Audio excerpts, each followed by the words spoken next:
Welcome to Down South Football Podcast, man. It's been a minute, but we back up in this building. But hey, we got our boy, we got Mr. DL Gardner in the building. What's happening with you, dog? We got Mr. I am DJ Double Dose, Ben Dennis, and Mr. Chauncey Tuck. Dave, what's good with you, bro? How much, man?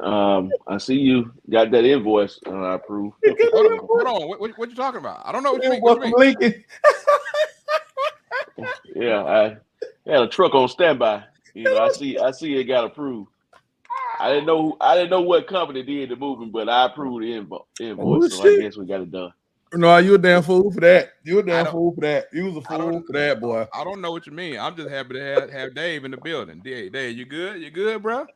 Yeah, man. No extracurricular duties outside the normal stuff. Tonight is Tuesday. So no high school football going on, so I'm good to go. Oh, boy. It's a great day. Mr. Ben Dennis, how you doing, sir? What's going on, man? I was doing all right, so you just popped in with that U-Haul. I don't know what you're talking about. I'm just sitting here chilling, talking on the show. What you talking about? Hey, Froze. Hold on. I just figured out we got a nice little. Oh, you talking about there? Oh, Yeah, man. Oh, there we go, man. man. Hey, the U-Haul truck it's back in effect this season, fellas. I guess them 1 point losses, just didn't cut it no more. I don't know. Mr. Chauncey Tuck, who's he's doing duty, man. He's helping us doing his thing while he working, making money. That's what I'm talking about. Chilling and making money. What's going on, bro? How you doing, man?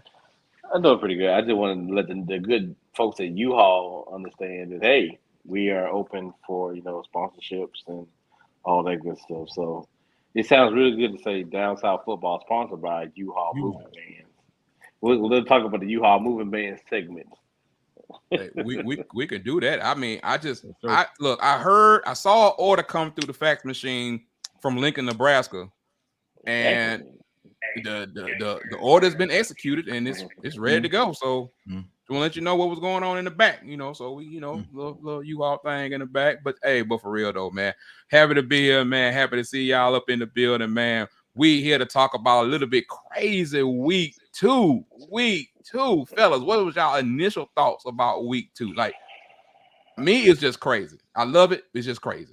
I mean, like they said, man, it's the game we all love. I mean, you love to hate it depending on what side of the fence you was on. But as they say, any given Saturday, man, anybody can get their issue, and we definitely saw that this past weekend, man. Oh, here we go, Carrie. Carrie, you want to go into it off the rip, Carrie? No, hold on.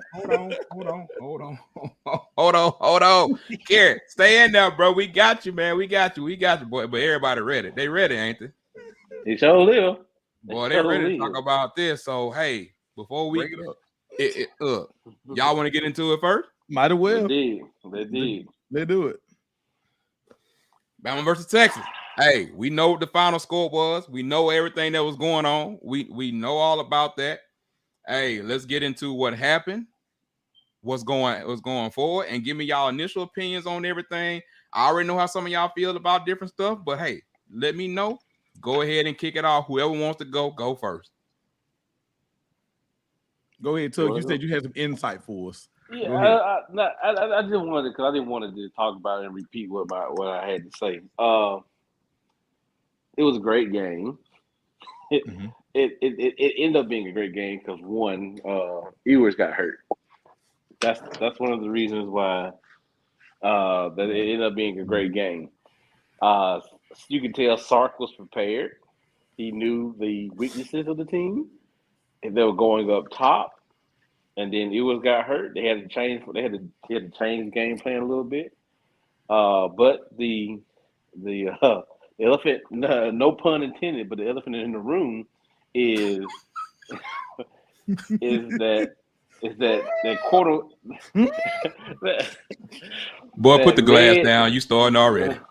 That red elephant club in the room is that sack, safety, intentional grounding down, holding in the end zone type thing.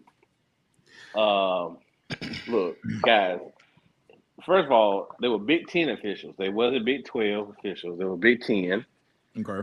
Anything with a big in front of it ain't no damn good. Ain't no good. Okay. Right. That's a good thing. That's another consensus. So when they first of all, I just wanted to see where in the hell did they get roughing the passer? Where did that come from? 2, I wanted to see why they called targeting. They did not even touch him on the head for real. And 3, why would you even? Yeah, why would you? I understand what they're saying. Is if you have to review for targeting, you can't have to review for intentional grounding. My thing is, if you let go of the targeting, you should be able to review the intentional grounding. You should be able to see that this man's arm was down while the ball was still in his hands. That's it. It should have been a safety. Okay, at the end of the day, it should have been safety. Right. But you know what they said. You know what the referee said. Okay. He said, quote unquote, he misspoke. He misspoke. So that's hold on. That what he said. Yeah. That's what he said. Probably what he said to the other ref. He said he wasn't. He said he wasn't. It wasn't explained correctly.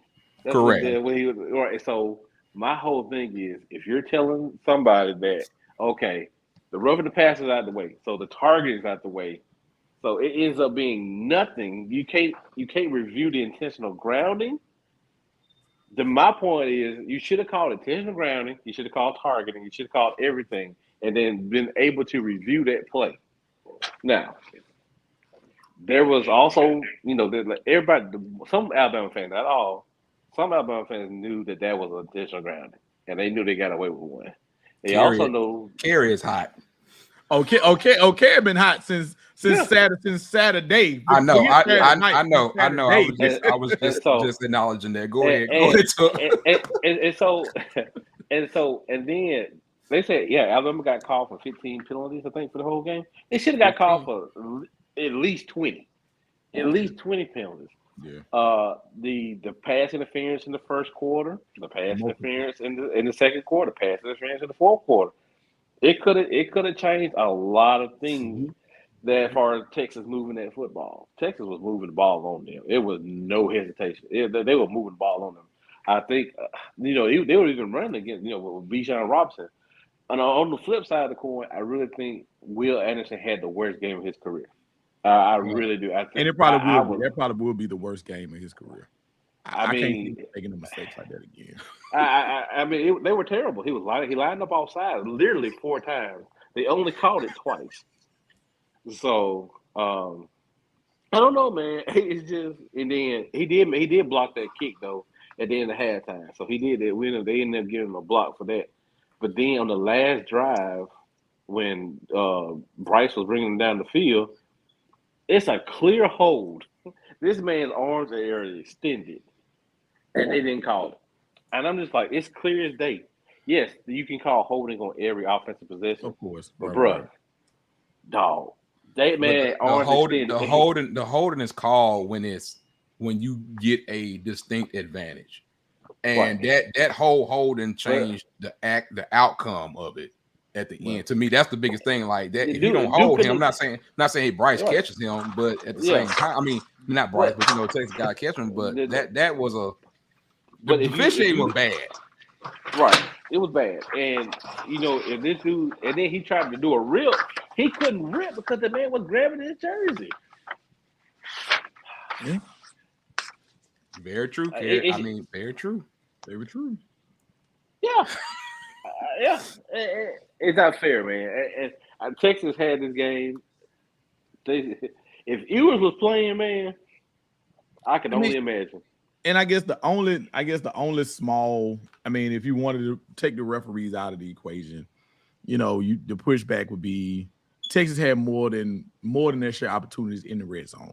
True. So although we can speak on the refs and we know it was bad officiating, Texas had a lot of opportunities in the red zone that they didn't ultimately capitalize on. They kicked a few field goals, and the shank before the half was just, it was blocked though. It was blocked. It was blocked. The kick was blocked. It was blocked. Anderson blocked. Mm-hmm. Okay. And it's just like, with that, and we've seen it and we've said it on this show over the years, with Bama, it's going to be hard to beat them with field goals. When you get inside the red zone, you have to capitalize on those opportunities because there's not a guarantee you're going to get back down there. And with your backup quarterback in the game, I know you don't want to second guess Sark and say, hey, he should have went for it. You know what I'm saying? You don't want to second guess, say you should have went for it before the half. But at that point, man, you was dealing and rolling. And, the outcome came with the kick ultimately getting blocked. So, Texas, you played an awesome game, but do not let this game turn into another loss. Dang. Take the positives and don't take the negatives. Dang, what you got? Need you to chime in on before we keep going. No, we're good. Yeah. But I tried to take out the reps. I tried to be the Hey, Dave, before you go, I'm just saying that it might have been a good thing we didn't do a DSF after dark because I don't know what would have happened Saturday night. I don't know what we would have said Saturday night. It I was home that whole day after. We wouldn't had you on, being we were just 86 your ass. No, we wouldn't. It wouldn't. I was chilling. Go ahead, Dave. I apologize, sir. Man, I think though, honestly, from a taking out the referee, because we know that is what it is. Right. I think one thing a lot of fans of the game is not paying attention to. They're not paying attention to where the game was played. They're not paying attention at the time the game was played. And they're not paying attention to they used to. And they're not taking into consideration Bama is not really used to traveling like that going into somebody else's stadium with 105,000 at 11 o'clock in the morning. Non-SEC school. Non-SEC school, and you got the heat. The heat is, so you got that environment. Well, it was hot as hell. It was hot as hell. So all in all, y'all know I'm probably one. I ain't really giving Bama no credit, but it was a big win for them. Even though I agree with everything that everybody's saying, but when it was time for Bryce to step up, you can't deny it. You can't. As much as I want to deny it, everybody that was watching the show know I want to deny it. I couldn't. Now I will say this: my third point, and I'm gonna have one more and I'll be done.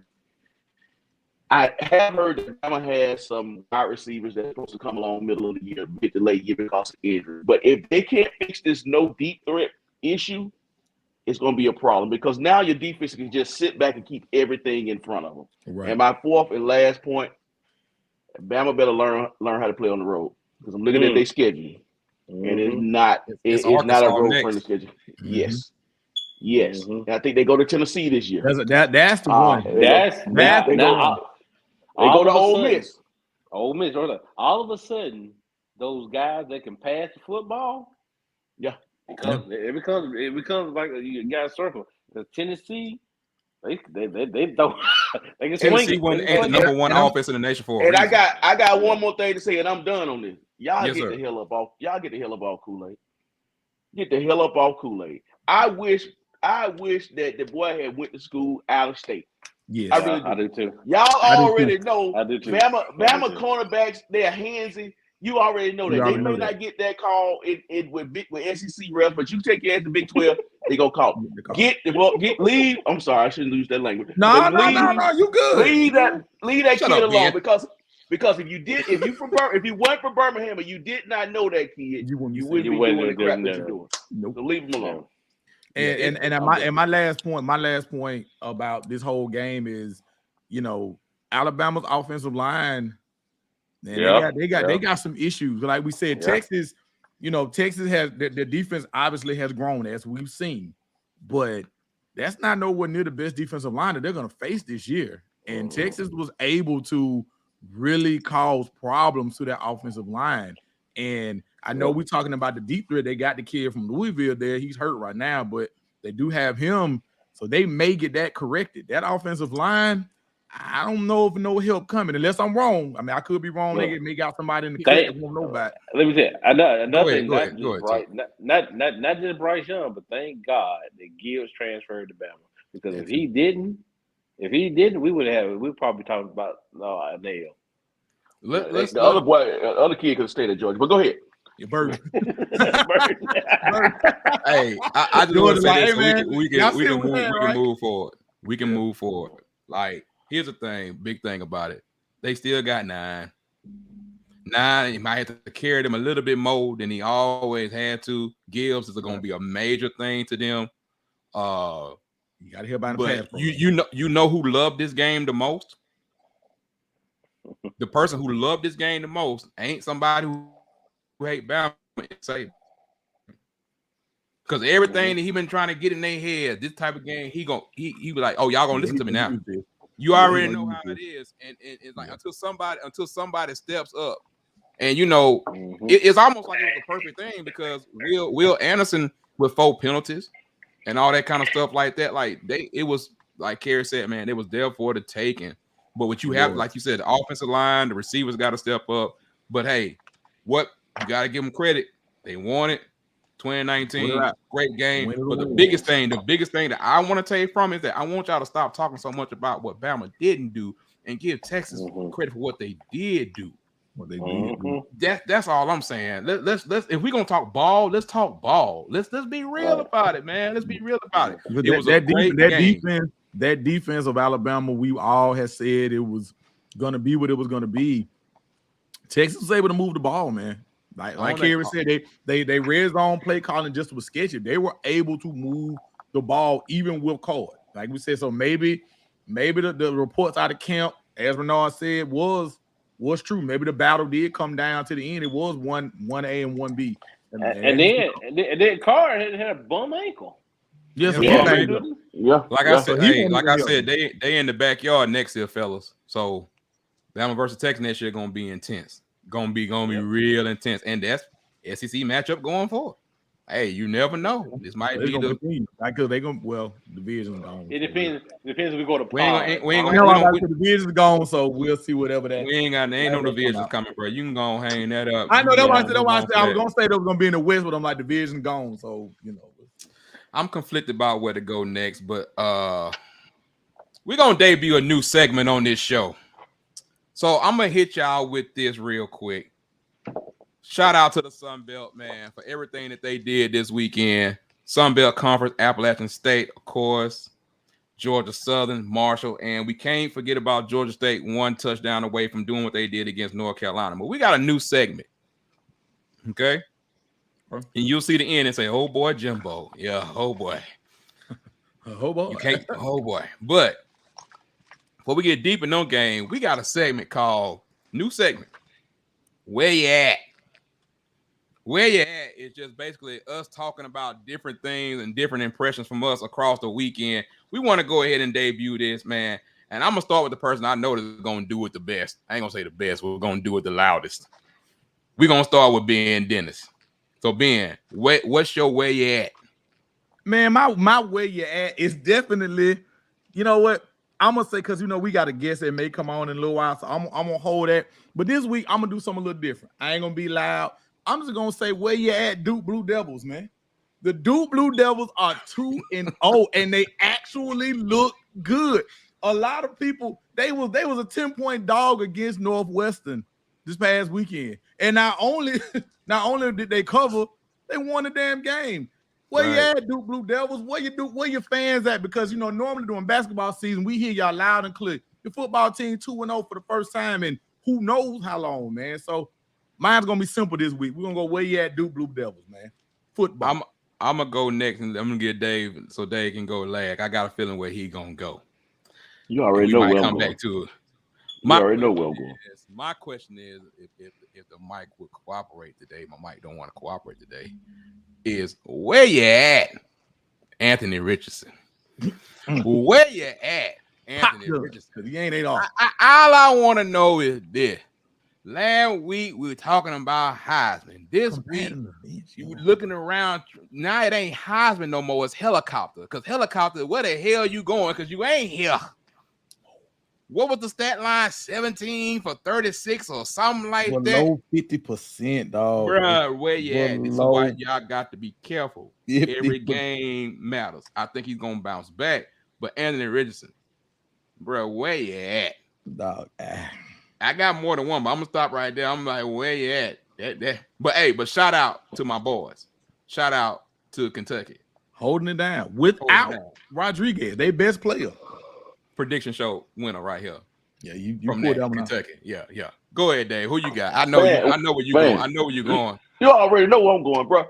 Where you at, Swag? Where you at, NCAA? Where you at, Power 5? Check this out. On Saturday, Texas A&M paid Appalachian State $1.5 million to play. Mm-hmm. Correct. Nebraska paid Georgia Southern $1.4 million to play. Mm-hmm. Notre Dame played Marshall $1.2 million to play. We had a team from our own state to travel clear across the country. Alabama State when they played UCLA for $590,000. Alabama A&M traveled to UAB for $300,000. Mm-hmm. All right. You had now LSU stepped up. LSU paid them boys $700,000 to go down the street. But here's the thing: this is just not now becoming a problem. I found this up just on a whim. In the last 2 years, Alabama and Auburn has paid Georgia State about $2.5 million. In 2020, they paid Georgia State. Alabama did $1.2 million. Auburn played them another $1.2 million in 2021. But why the reason I say where you at, Swag?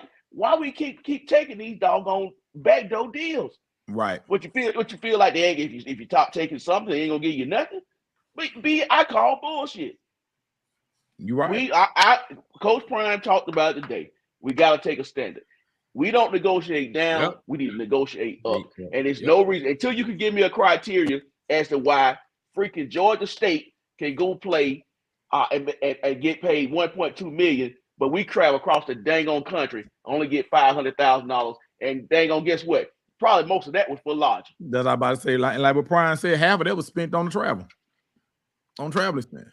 You know what I'm saying? Half of that spent on the travel expense. And like you said, to your point, Dave, it's one of them situations where I know the schedules are built ahead of time, but at any point, can they renegotiate these schedules, Renard, or are they locked in? You know how you know ahead of time who your non-con conference opponents are, however many years ahead of time. Can that change, or are you locked into it?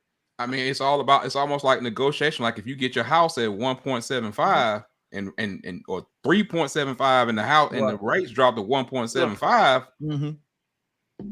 You got to know your work. That's what I'm wondering. Today's point. That's what I'm wondering. Like, hey, I might be locked in to play XYZ, but you already told me you're gonna give me $450. Nah, man, I don't want $450. Bro, and we bring in something when HBCUs, when I'm just talking about the SWAC in general, your FAMUs, your Southern, your Jackson State, your Alabama State, Alabama A&M, Grambling, when they go to these places, they're taking entertainment factor that these folks don't see. You know what I'm saying? The band by itself is worth price of admission. These folks are enamored. You know, we're gonna kind of touch on that another segment Renard got with the Southern and all that. They are enamored about what they see. But you're gonna pay us doggone Georgia State. What that does to a program, if I could use $2.5 million in your program in less than a 24-month turnaround, I'm done. I'm off my soapbox. Because like you said, if you look at that number, you're talking about $2 million. I mean, versus 400-some thousand. Like you said, you talking about that's like 3-4 games that they got to go to get their ass kicked for 3-4 games just to get up to the $2 million when they just got their two for 2 years. So I feel It's also to Dave's point. I don't want to beat it down, but I do want to talk about it. Like the biggest thing that's going on with that is that we talked about not knowing your value, and pull it back to regular life. Hey, if you're making 60,000 and this person doing the same job is doing 85,000, because you're not talking and knowing what your value is, like. You got to know what your value is. And right now, where we are in that environment, you got to be able to do more. This is why things like the HBCU Go is so important. And if you don't know, you can go look at the HBCU Go and see who they've locked down for sponsors. They've locked over $2 million worth of of marketing and commercial and sponsorships already. I'm talking about like AT&T, McDonald's, a lot of that kind of stuff like that. You have to know what your product is and what you're worth. But a lot of times, because the schools need it so bad, if someone say, hey, we'll give you 500,000, they don't feel like they have the push to say, well, I want $1 million. And I guess that's why I was asking about the scheduling, because, like, you know, what if some of these deals was already cut, you know, before the last couple? Because, like we said, we know this awareness and everything, and this big spotlight that's on HBCUs within the last couple of years. Like, well, some of these deals cut all these years ago, and like you said, can we come back to the table and say, hey, you know what, you know, we may need to renegotiate this thing. We can do that, but we'll come back. We'll come back to that if we have a little more time about the way you're at. But I do want to go on to the next thing before we get into some quick hitters and all that kind of stuff like that. I want to talk about the Southern Heritage Classic and Southern versus LSU. Basically, because the Southern versus LSU is so historically big. Shout out to our friends at the Golden Boot, man. That they cover Southern, they cover LSU, they cover Grambling. You know, they have they're down there into it. They're all about Louisiana. Like, you know, talking to them about like what the impact of those two schools meeting, who they're 20 minutes apart, never met on a football field before. Came to a combined thing where it was all about the city being lifted up, and the city, you know, and Southern and LSU playing each other at halftime, you know, that kind of stuff. That's really, really big, and see where we're going. And with the Southern Heritage Classic, man, with Jackson State versus Tennessee State, my question is, I know we talking about, my question is, are we really, is Jackson just playing with us right now? I mean, and I'm not trying to be funny. I mean, but I'm just being honest. Like, Shedeur was ridiculous. I'm just trying to figure out, like, are they really just playing with us? Like, where we at right now with Jackson? Like, what's going on? I mean, I don't know. I'm gonna give Tennessee State a lot of props. I think Jackson State on the score was like 16, 17 points. Yeah, it was 19. No, 16. It was a low scoring game. Right. And it was 3-0 at halftime. Right. And I've looked at I've watched some of that game, some of the condensed version of it. But Tennessee State got some thumpers over there. They were coming to play some ball. You get Ed about 2 more years. And I don't know if y'all saw the hit on Shedeur, but he took one on the chin. Yeah. So I still think that Jackson State, I gotta look at it. I don't know what else they got non-conference, but I feel confident they probably gonna run the table in the conference. But again, shouts out to Tennessee State for being able to. I mean, you go from going 50-something down, you know, on FAM, and then now you can hold them to 16 points. And I'm sure Prime ain't happy with that at all. So no. And they got Grambling this week, right? They got Grambling this week. It's Jackson State and Grambling this week. At 1:00 on ESPN3. Yeah, that's a huge game, because now you want to see, you know, how does Jackson offense bounce back? Was that just a bad game?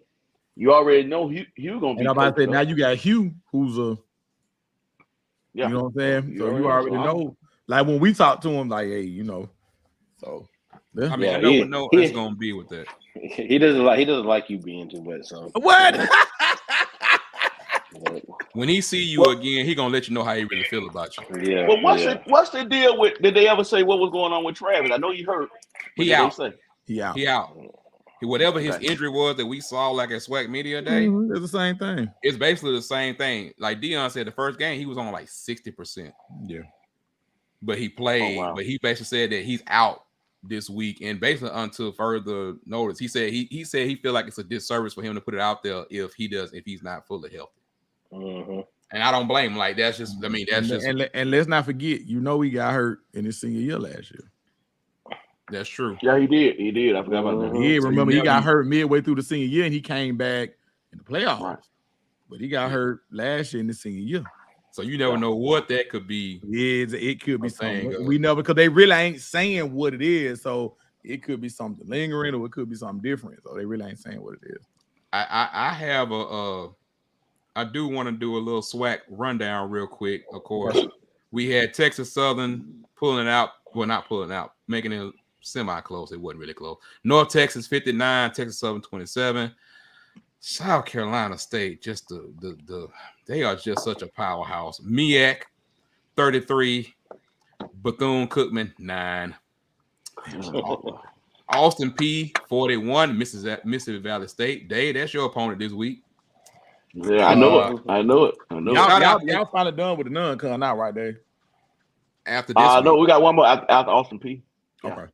Shout out to UCLA and Alabama State for playing, man. For Alabama State taking a band out there, taking their fans out there. I saw a lot of Alabama State fans having a great time out there in LA.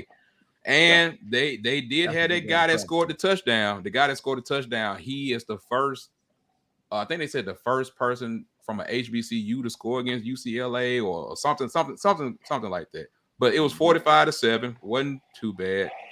FAMU pulled one out against a highly respected Albany State team.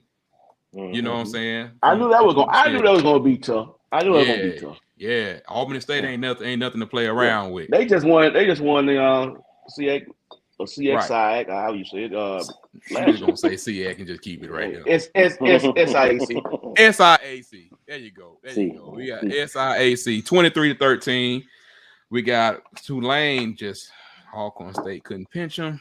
52-0. We just talked about Jackson State 16-3. Arkansas Pine Bluff 76, and North American University. Good Lord, I don't even want to know where it's at. Not asking no question. Shout out to Grambling 47-21 against Northwestern State. And of course, we got that's a solid win. Yeah, we got Abilene Christian pulled it out against Prairie View 21-13.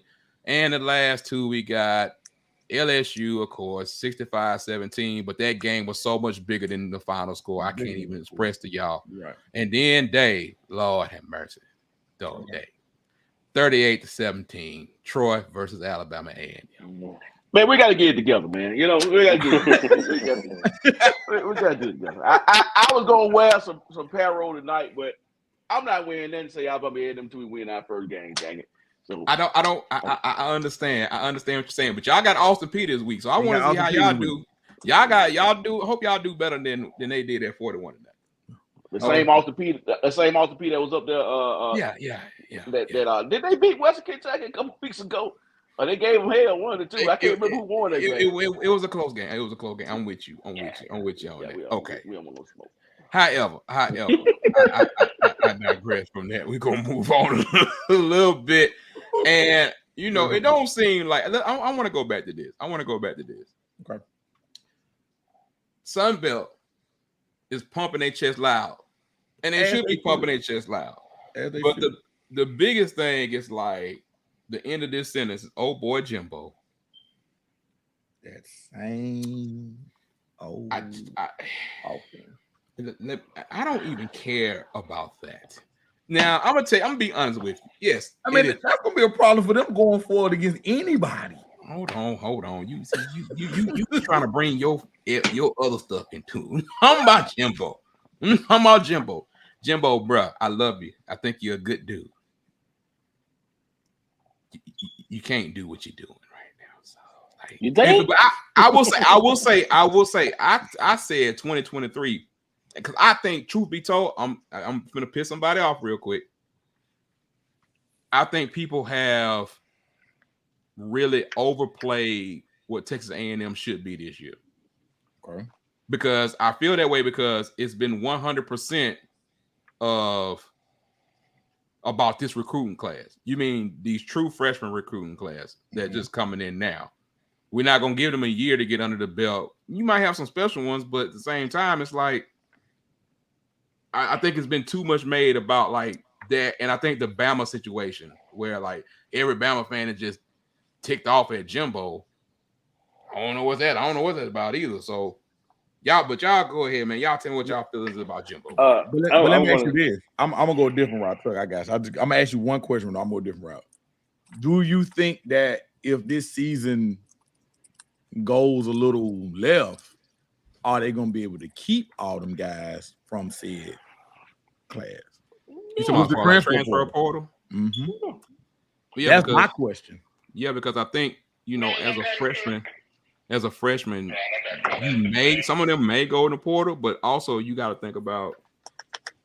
I got you. Okay, I'm good. That's all I have. We'll get to.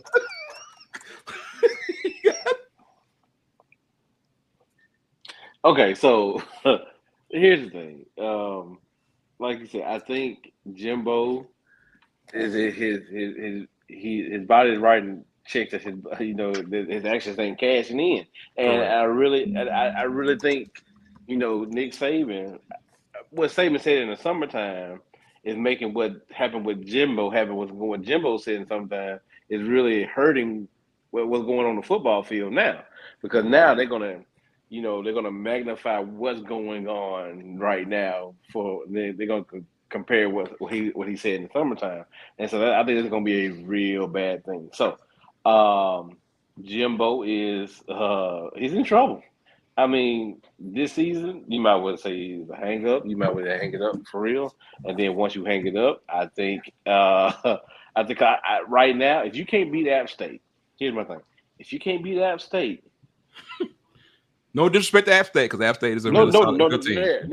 But dig into that though. So not even you can't beat them. Dig into how you couldn't beat them with the way. The thing is, they almost bailed y'all out. The referees almost bailed y'all out. They almost gave y'all that game, and y'all still went to bed. And I don't know, man. Like I said, unless something happens between week 2 and week 3, I don't see no improvement. Your quarterback, you let Calzada, you let him go. Calzone, yeah, you let him go. You let him, Calzada, that's that man's name. You let him go. You let him go to just keep just so disrespectful. What the kid name? The Haynes King. Haynes King. Yeah, Haynes King. Right. So Haynes King was supposed to be your guy. That was the guy you wanted, right? He ain't got it. He ain't got it. Well, you might well go and put Max Johnson in. I ain't lying. I thought Max was gonna start from the get-go. That's probably that was my whole thing. So we're looking at maybe, and then now you got the debacle with the debacle with the Texas Yale chant, and what they were talking about. Texas A&M is trying to wipe that off of the internet. But it's already been played 50 million times. Hold on, sir. What you talking about? Hold on, you talking about the Aggie Yale? Yes, at the Aggie Yale. Oh, the Aggie Friday, Yale. Oh, okay, really? From Friday night.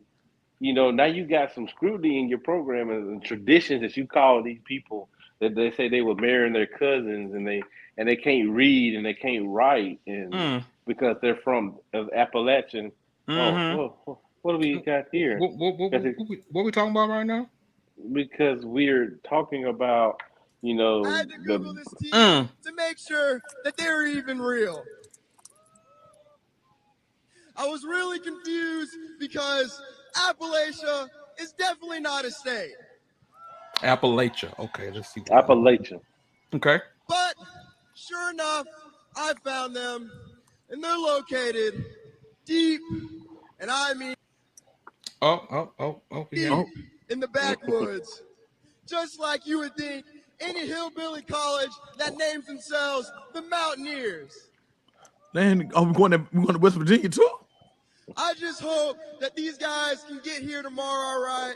Because I know for a fact that half of their football team can barely even read the name on their jerseys, let alone read a map. It's a shame that the only 2 brain cells that all these guys have left are going to get knocked out by our wrecking crew defense tomorrow. Let's have a Fight Texas Ag yell practice. When I tell you, that was probably some of the most disturbing ish I've heard in a while. When I tell you, and half of the football team, like 85% of the football team is black. 85% of the football team is black. I don't even care about that. I'm just saying, I understand this is what they do at their Yale practice. I understand this is what they do at their Yale practice. Like they talk noise, but bruh, you try. And then the bad part about this, Dave, they trying to scrub this video from the internet. I bet they are, bruh. Wouldn't you? No, dog. The internet. I'm fine. The internet, dog. They keep trying to do it. I'm gonna find it. It's the internet. I'm gonna find it. People are gonna continue to have it on Twitter. People are gonna once it's done, it's done. That's it. Once it's out there, you can't get rid of it. So, Dave, what's your reaction to that video? That's the midnight yell. That's what they do with the little midnight thing beforehand. And then you go out there and you just boy. Well, Jesus. You want my 2022 society answer, or do you want the answer that we would grow up on? Because we would say anything. Oh, we can say anything. And when you say that, I will play it again. So go ahead. Yeah. It's now that we're in a more culturally sensitive environment. You can't say that in 2022. Do that. I mean, hell, that don't mean it was right in 1985. But you can't say that. And then I want your view from a football thing. Like you talked a lot of noise, and now that's what I'm going with. I mean, that video actually looks worse now that we know that. Now we know the outcome. So it didn't age well at all. I mean, honestly, from a football standpoint, man, about the game. That must be tough. About the game itself, I'm a little bit indifferent than what you guys were saying, being it tough about Jimbo. I think honestly, Appalachian State is a damn good team. Yes, they should have won last week. Yes, they should. They could. If Bryce don't overthrow Buddy, they win last week. Right. I mean, they beat North Carolina last week. We're talking about a team that could easily have been undefeated. Yes. At the end of this year. All right. Now, if you're a national championship contending team on the level of a Texas A&M, should you win that game? Yes. But it's football. That's why you play it. So I'm not going to count Jimbo out. He'll make some adjustments, and he has time to savage this. I mean, it was nothing conference. If he runs, let's just say hypothetically, if he runs the table, through the conference, then all is forgiven. But right. He got some adjustments to make. I mean, but to your point, he can make it up Saturday. They play Miami Saturday. No. He go out there and beat Miami Saturday. They're not going to forget. They ain't gonna forget. Yeah, but Appalachian State could beat Miami. That's the point I'm trying to make. You're saying that, and what the commentator was saying was like athlete for athlete. Right. Got it. It's just the next. It's my yearly post that I say every year. You guys still looking at helmets and not looking at the team. And that's what I was gonna say. They got some dogs, bro. And they should have been. They should be the who was it? Liberty the other year. That's Coastal Carolina. They're gonna be that Coastal Carolina this year. Because like I said, I mean, like when you look at what they were able to do last week. You look at what they was able to do last week against North Carolina. I mean, but it was butt naked in the end zone. Bryce literally just overthrew him. He catches that 2-1 conversion. That's game. I mean, but guess what? You just got paid $1.5 million, and we're gonna come kick your ass again. Hey, Dave. On that note, I'm glad you said that. So who did App State just beat? Texas A&M. Who did Georgia Southern just beat? Who was that? Nebraska. That's right. Nebraska. And Marshall just beat who? Notre Dame. Notre Dame. Right. So combine those three together. You paid $4.135 million to get your ass kicked. Yep, you did. Yeah. And boy, and them folks in Boone parted. You hear me? Because they've been begging for respect. And it's like, and guess what? You got it. Because guess what game they going this week? And guess what they not going? Mm-hmm. They were supposed to go to Texas A&M, but where they going? They ain't going to Texas A&M Miami. No, they're going to App State. Yep. As they should. I mean, either what App State has done the last 2 weeks, as they should. That's a good question. That's a good question, Sean. Better program in its history, Boise State or App State? Ooh, it's tough. Because I'm gonna say App State. I'm gonna say App State. I'm gonna say App State because of where they was when they was a lower division. Yeah, they was it. And they was really it. But remember when Boise was really on their thing, people didn't want to play Boise. They didn't, but I'm saying a lot of people avoided Boise. A lot of folks, when Boise was really running their shit, a lot of people avoided. And Buddy they didn't make no bone. They like, hey, people won't play us. But at the same time, he's talking about as an overall program. Yeah, I'm talking about what they've done as an overall program. Exactly. Zach was about to have folks gonna stop scheduling that because that's what happened to boys. My question is, why the hell you scheduling to begin with? And people gonna stop. Out of this. Because they probably got some homeboys and they want to get his $1.5 million for their corporate. But they want to fly you across the country for $500,000. But GOJ is right. That's exactly what's going to happen because it's basically what happened to boys. It's like people didn't want to play them. They were like, it makes no sense. Well, who we talk about App State, Georgia Southern, Marshall. We talking about Georgia State, and then who else we were talking about in the Sun Belt? We were just talking about somebody else in the Sun Belt. And Marshall has been a name for a minute because you go back to Moss and you go back to Leftwich. You know what I'm saying? Marshall has been a name. You know what I'm saying? So shout out to Charles Huff too.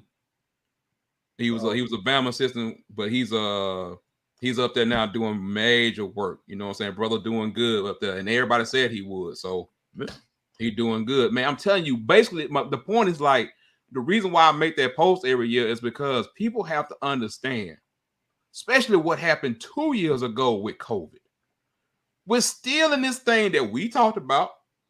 John Garcia, the national director of recruiting for Sports Illustrated, came on our show and talked about. Mm-hmm. And the same thing that they've been preaching forever. Dude, you're not going to get everybody.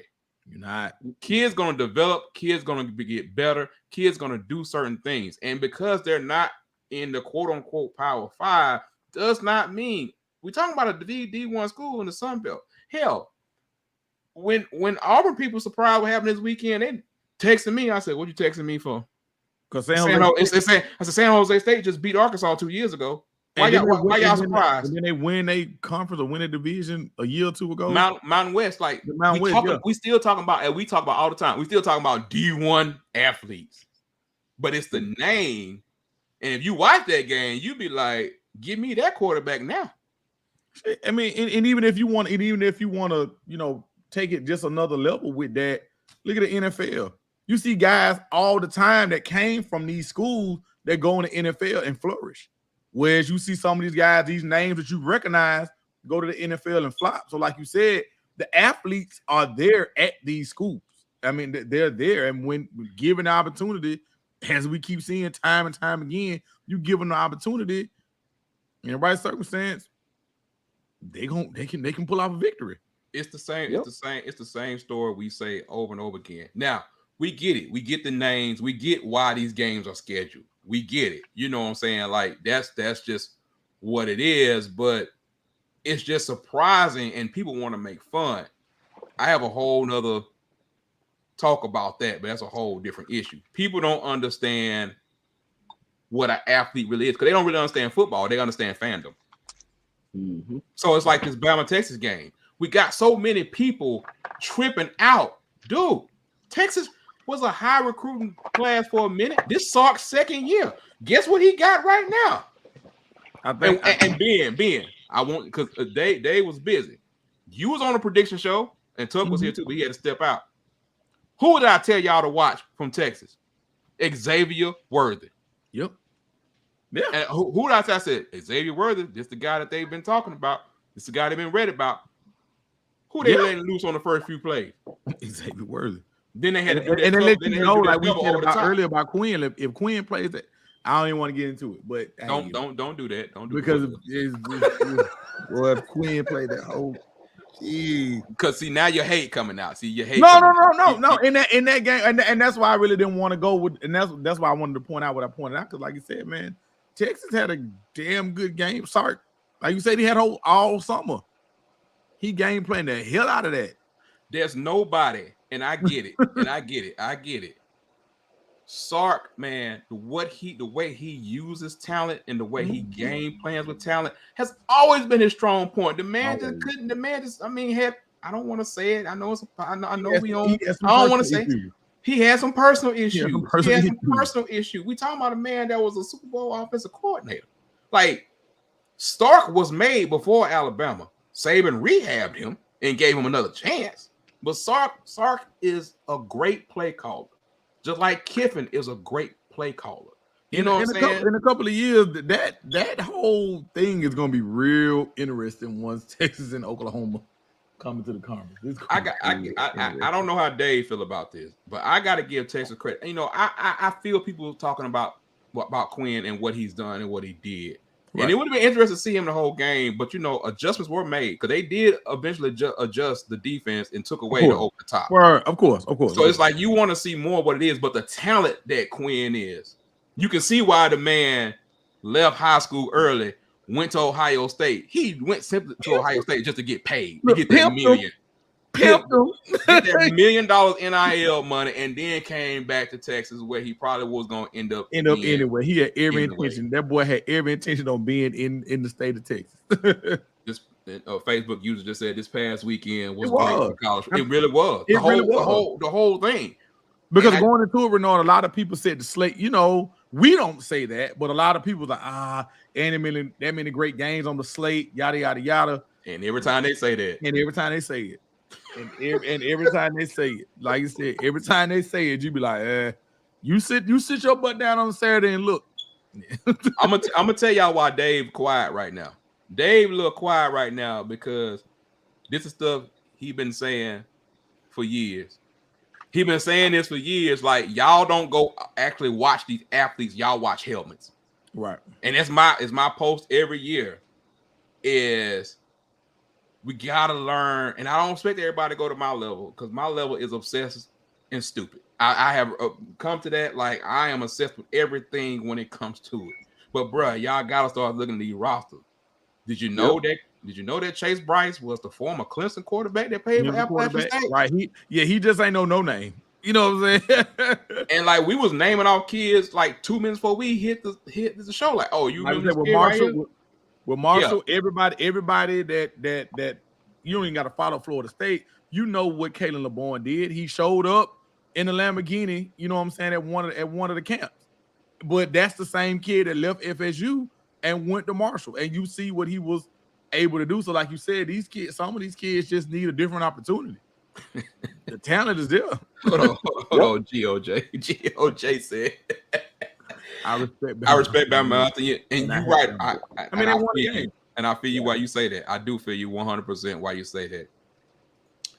Yeah. Hold on, Sean. Now, see, you wasn't there. Kentucky was my second pick was my pick for second in the East, and I picked them this past weekend. I'm gonna need you to pump that brake. Not saying it can't happen. I need for me personally for you to pump that brake. But if you're right. If you're right, I don't know about that. Sean, go put some money on. Sean, go put some money on that, Sean. Sean, where's that? You know, we always got the cash out ready to go. You let me know what you think. But I want to ask you guys, you people here, and then the people that's in the comments, what y'all want to? Is there something y'all want? Oh, Sean said 10. Oh wow! Now, Sean, who was that bet to? Because Ben was the one who was talking about the money. I was telling Sean if he feel that strongly about that, go ahead. Okay, so you go and hit Ben cash out. Don't hit the show cash out. You see that down south football down the Bronx. Don't even pay that no attention. But you know what, Sean? You know what? Book it. I got you. Y'all know he's that guy during that you can talk him into anything. Book it. Youngstown State. Give me a game. Give me something from this past weekend that y'all want to hit. Because y'all know we'll be back live for the prediction show on Thursday.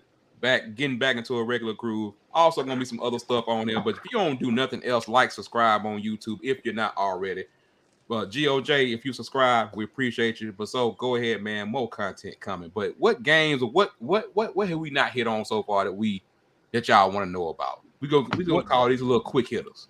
I really want to say not hit on, but I definitely am gonna have my eye on that Jackson State and Grambling game. For sure. Well, I really want to see. Hell, Dave probably would be there. I really want to see how Hugh. What's Hugh? Like you said, Shador was banged up before the game last week, and then you take the shot that he took this past week. I'm really interested to see what Hugh was what he's going to be able to do. I'm ready to see that chess match. I'm gonna catch hell for this, and I already know who's gonna be the first person in my inbox. Mm-hmm. Grambling got a good thing going on, and Hugh is building a lot, but I don't think he's ready this year. I'm ready to see the close game. I just don't think they're ready to win and watch. I'll be wrong, but I know there's at least one person gonna be in my inbox. I already know who it's gonna be. I'm gonna let her know who it is. So, but any other game that we had that that y'all want to hit on real quick? There was a lot of good games across the. Okay, appreciate you, GOJ. Okay. Well, hey man, come on in there. That mother say he hate Bama. Good Lord, hey, he let it be known. But hey, Sean, what up, Sean? What up, Sean? Hey, I've probably been the strongest on this show about Scott Frost. You've been strong about Scott Frost for a long time. About a long time. Sean is in our DSF commercial. He's in our DSF commercial about our merchandise. Oh, Sean, we got some more stuff coming too. We got a fall/winter 2022 collection coming.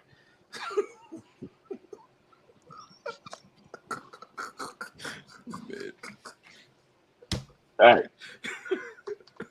But I don't know who Scott Frost replacement is gonna be, man. You know the name they always throw out there. They always gonna throw sleeves to everybody. That's gonna be the first one. I know that be their go-to for everybody. Throw everybody. Everybody throw his name out there.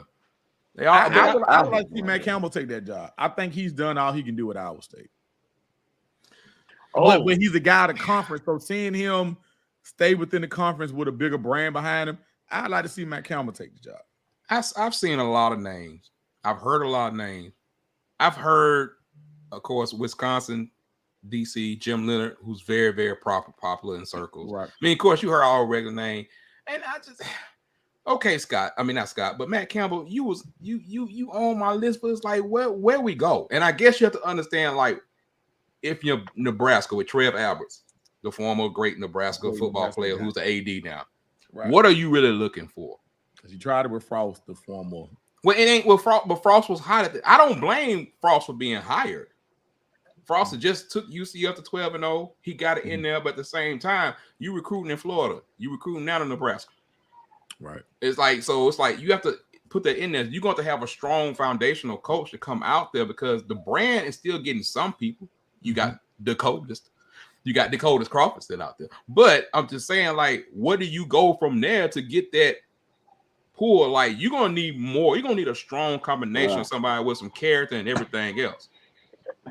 But you think about it, man. That's a tough place to come. That's what I was about to say. With NIL and everything now, that's a but hell, they got NIL. You know what I'm saying? It ain't even NIL. But like you're saying, Ben, like, how you get there? Oh, Sean, don't you send my boy T Will out there. Don't you send T Will out there. Let T Will stay right where he at. I mean, because it's gonna be a job to get that. Because you're dealing with Nebraska, you're dealing with, when we always talk about old money, you're dealing with people who still remember the days of old.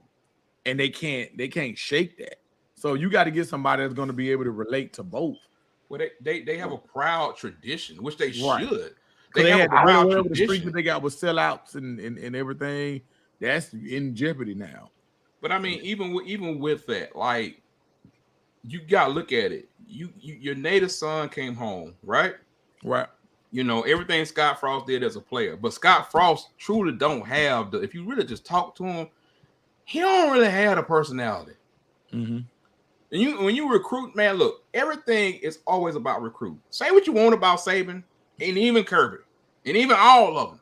Mm-hmm. They always recruiting. And I don't mean on recruiting business. I'm talking about everything they do is to pull something else. It's about recruiting and doing something else. And you got to be there. Ain't nothing.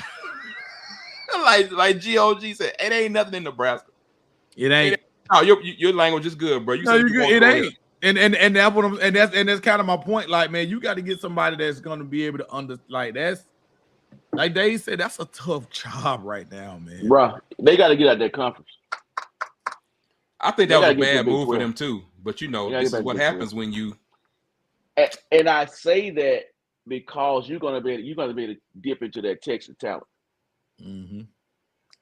You're going to because at least for those kids, you can still play. You can at least play the majority of your games at home. You know what I mean? Or at least in a Texas in that area. Yeah. I think that's just a bad spot if you're trying to, because you're recruiting against the Michigans, the Ohio States of the world. That's Michigan State. And depending on the position, Wisconsin, because you got to throw Wisconsin in, because when you're talking about offensive line and running back, Wisconsin eat on that. You know what I'm saying? So you still got them with that little small little portion. So I apologize. I'm gonna have this U-Haul up while we talking about Scott Frost. Since even though we already done signed that paperwork and got him out of Nebraska, but you take someone like a Wisconsin. See, Wisconsin have a system. You're gonna get the big uglies. You're gonna get not great all the time skill players, but you're gonna get some good players there. Yeah. And it's like, I don't know where Nebraska is going to be or where they're gonna go, but whoever it is, they're going to give them time. They're gonna have to give them time, and the person whoever they bring is gonna have to be willing to work. Because, like you said, this is forget the whole. This is a complete rebuild. I mean, and the crazy part about it is, like, you think about it, like, everybody wanted to hate on Adrian Martinez and what he did. He just put up 40 points last week. Right. He ain't been. And no, he was the scapegoat, but clearly Adrian Martinez ain't there, and they just lost to Georgia. I mean, it is what it is. But you saw that coming anyway. Like, it was only a matter of time. I mean, I had a little hope for him beforehand. And hold on, what y'all say? Nebraska has lost their identity. You don't know where they fit, right? Because they don't know what they play. They have to figure that out before they hire. And I think that's going to be on Trev Alberts. Yep. And Trev Alberts is in that position to, like, and I hate the word home run hire, because to me it's about getting a coach and the culture in the fit. Because every quote unquote home run hire, we thought Frost was a home run hire. How many coaches we thought the last 10 years were a home run hire, and things happen and they just don't fit. Look at Tennessee. A lot of people didn't think Heupel was going to do what he's done, but we knew. Look at Heupel, and he's changing that program. We knew what the offense was going to do. We knew what the offense was going to do. He's changing that program. So, yeah, I'm gonna tell you right now, don't give Hendon Hooker no time, because that Tennessee is dangerous. That Tennessee Bama game looks and let's look. Y'all talk bad about USC. We told y'all don't talk bad about them.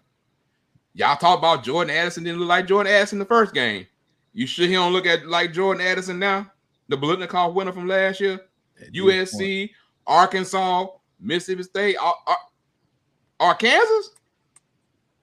They can beat you anyway with KJ back there. I'm gonna leave it alone because we could be too early in the season, but outside of Utah, I don't know who. Bro, I don't know if Utah got the DBs to hold over. And I don't even think they do. I'm gonna say Utah, but outside of Utah, I don't know who finna give USC. Yeah, this thing might be clicking on all cylinders off the rip. What you say, Dave? USC been known to drop one. They have. They always gonna get you. As great as Caleb is, he got to prove to me that he can be consistent. Oh, we've seen that. We saw that at Oklahoma. But I'm saying that's freshman. No, that's what I'm saying. But but to your point, like we like in today's point, hey, we done seen Caleb not show up, and we know USC in their history, they've been known to drop one. They ain't got no business on one of them late Saturday nights. They ain't got no business losing to. As long as they might be safe if they don't have BYU on this schedule. I don't want to talk about BYU because BYU cost me $325 on Saturday night. Oh, with that Baylor. And I was there. Dog, it made it so bad. I was on the rooftop at Redmond. Yeah, and I was sitting like, yeah. The next thing I know, they said, no, I was like, bartender, give me a drink. I mean, I was just done. I was over it. I was over it. But we're going to digress. And then we're going to come back Thursday, man, talk about some more games. And we might do a little short on what's going on. One of the big games this week, of course, you got Auburn, Penn State, and we haven't dived into any of that yet. We can run it back, Pat. Hey, I'm going to tell you right now, you won't get a damn dime out of me. We can run it back, Pat. Hey, Pat. Who Auburn got this week? Who Auburn got this week? Penn State. That one passed out fooling with me after Penn State last year. Yeah, he sure did. They come down here. They come down here this year. So they'll be down here. So it's a big weekend down there. You got a lot of, you got the other shows like SEC Nation, all the other kind of stuff, and all the people, all the ESPN stuff, except for game day, of course. But hey, that game's at 2:30. Don't nobody add me for no money. I'm telling you right now, I ain't betting a dime. Don't add. Hold on. Look. Uh-oh. Hey, Pat know. Pat know what I know. What you mean? Hey, look, I'm a man of my word, man. We gotta run that back, Pat. Nah, we ain't gonna run it back. You gotta run it back, Pat. Look, we gotta run it back. Hey, we gotta get adjusted to New Jersey's on Saturday. So give us a little time. Pat said, "Nah." I tell you what, Pat. I split the difference. We can do FSU, Louisville, and Penn State and Auburn. Pat said, "Nah." I think. Now he was saying, "Nah." I'm gonna split the difference with you, Pat. Leave my boy Marcus alone. I know we need Marcus to win the game, man. I don't want Marcus to get Marcus got to win the game. Bro, Marcus, we cheering for you, bro. It's too many of us that's cheering for you, dog. Cheering for you, Marcus. But bruh. Like y'all offense, dog. Y'all offense is just. He was okay out of Ohio State, but at Marshall, yeah, and then like they trying to hold the bowl game against this man. I'm like, man, y'all so wrong. He was an interim. Like, how can you? How does BYU keep getting all these home games? God, who they got? Dang. Notre Dame got to go to BYU. I think it's in October, but is it? It's in like BYU and Notre Dame something with tradition or something at some point. They've been playing each other for a minute. That's one of them. Yeah, I think that's one. Is it always at BYU? No, it's alternate. I know BYU, Stanford, and USC. I know those are one that they're gonna play damn near every year, damn near. Yeah, that Notre Dame got those one. It used to be USC. I mean, USC is still on there too. Yeah, USC, Stanford, and then the Naval Academies. And at one point it was Michigan, but I know they done kind of went away from the Michigan.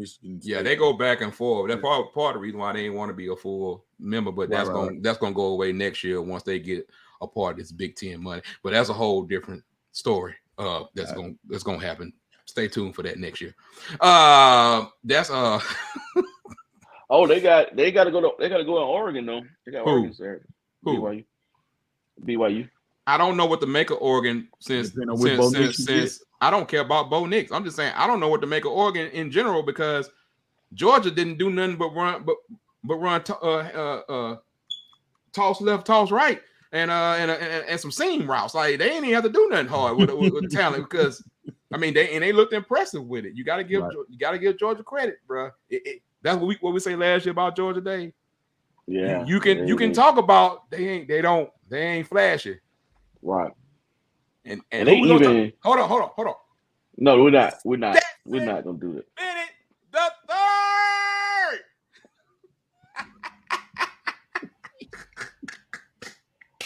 They can't stand Stetson Bennett the third. Get it right, Dave. And he got a good chance that joker gonna mess around there in 2 rings, dog. I ain't saying all that being saying. What a football guy is. I mean, you know what? I said he got a chance. He got a chance. I mean, honestly, why you hate on Stetson so bad, man? Offensively, these jokers are more deadly than they ever been under this regime. With all those tight ends and the way Kirby do, because you got to run, you can run, and you still gonna be strong in the run blocking, and you can pass it. Can't nobody cover that. And their defense still solid. I mean, it ain't what it was last year, but it's still solid. But I mean, can we say something real quick? I know it's getting late. Can we say something real quick about the whole like? I keep hearing people talk, "Oh, the SEC is down because of what happened." Blah, blah, blah. I'm like, bruh, I'm trying to figure out like who you replacing them with. You see what I'm saying? We talking about like Georgia talent wise, like when we really think about teams, who we replacing them with is like, yeah, this team right here is gonna be the one that's gonna like outside of Ohio State if they get their stuff together. Like, I mean, who we talking about that's like is gonna like overthrow some of these teams? Well, Bernard, I mean, even to your point, I mean, we've all had our discussions about the SEC, but when you look at the landscape as a whole, you look at the Big Ten. You got Michigan, Ohio State, maybe Penn State. You go out west, you got USC, possibly Oregon, and then in the ACC, you got Clemson, I guess maybe NC State. You know what I'm saying? I mean, everybody pretty much has got like 1 or 2 teams where you can say, hey, it's them, and then it's just a whole bunch of mush in the middle. And when you're talking about like I mean, we're gonna get some teams that's gonna step up. We understand that. Right. But it's like, when people are like, oh, they're down because they're doing something. No, it's not about being down, because in the end, guess what? By week 8, 9, your depth and your talent gonna take over. I mean, think about if when Ewers went out on Saturday, what if they didn't have Hudson Card? What if they had to go to Malik? What if he had a left like everybody was saying he possibly was going to leave? The true freshman. I can't think of the true freshman name. Malik Murphy. What if they had to go to Malik Murphy? You know what I'm saying? At Texas, like, that's what I'm saying. Depth and everything matters. Like, that's what I'm saying. Like, we so quick, like, oh, they didn't dominate this team like this. They didn't do this. They didn't do that. It's like, okay, and what's your point? This all about it's a marathon, bro, not a sprint. Like, that's what I'm saying. Everybody get mad. It's week 2. GOJ said, whoever plays Bama next, bro, I think they play Louisiana Monroe. Yeah, they got one more. They got one more layup. Well, they play. It might be 73-0. I just that game gonna be over with in the second quarter. And then he's talking about Michigan have been playing. No, yeah, Michigan non-con is terrible this year. Always have been. And they non-con is terrible this year. Always have been. That's why. Look, Ben, you know that Hawaii halftime bet hit, right? Yeah. Because it was Dave. The spread was 33 points at halftime. I knew the halftime. I knew the overall wouldn't, but the halftime did. The overall was what, 53, 54? 52 and a half. All I know is my halftime bet hit. And I knew like the half 45-0 at halftime. The half hit. Yep. I'm just like, I show what you're talking about. No 2009 repeat. What you mean, bro? Oh no, we finna be out. Hey, look, man, we don't want to take all that time. We might have a couple of shorts coming to them. Make sure you like, subscribe, and hit the YouTube button, notification button, bro. Most stuff coming. We'll definitely be back with y'all on Thursday night, man, with some more shenanigans. We can talk some. This weekend is coming up, all kind of stuff. Dave, tell your nephew we'll talk more about the little 2 quarterback situation, and we'll explain that to him, why it's so bad and why it's going to be that way. Lord have mercy. Ben? Yes, sir. Y'all already know we got them icy whites on Friday. We're going to talk about it on Thursday. The game is Friday night. It's Friday night in Louisville. That's Louisville's first home game of the season. They've been on the road. Malik. I fully expect Malik to run for $150. Are we doing that now? Nah, we're saying third, but I fully expect him to run for $150.